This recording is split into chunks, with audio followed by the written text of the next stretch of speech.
খ্যাত মুকেশ মিলসে। এই জায়গাটি ভারতের অন্যতম হন্টেড বা ভৌতিক জায়গা হিসেবে পরিচিত।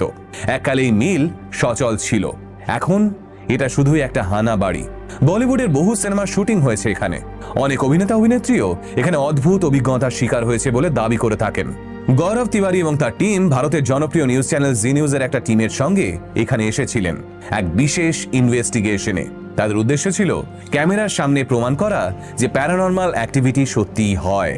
এই ইনভেস্টিগেশনে গৌরবের হাতে ছিল একটা বিশেষ যন্ত্র যা পরিচিত হয় মোশন সেন্সিং ডল নামে।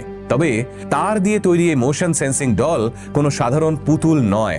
এর ভিতরে ছিল এমন একটা সেন্সর যা ইলেকট্রোম্যাগনেটিক ফিল্ডের সামান্য পরিবর্তনও ধরে ফেলতে পারে। যদি কোনো অদৃশ্য শক্তি এর আশেপাশে আসে বা একে স্পর্শ করার চেষ্টা করে, তবে পুতুলটি নিজে থেকেই নড়াচড়া করবে বা শব্দ করবে। ইনভেস্টিগেশনের শুরুতে নিউজ চ্যানেলের অ্যাঙ্কার বিষয়টা নিয়ে বেশ সন্দিহান ছিলেন। তার হাবভাবে বোঝা যাচ্ছিল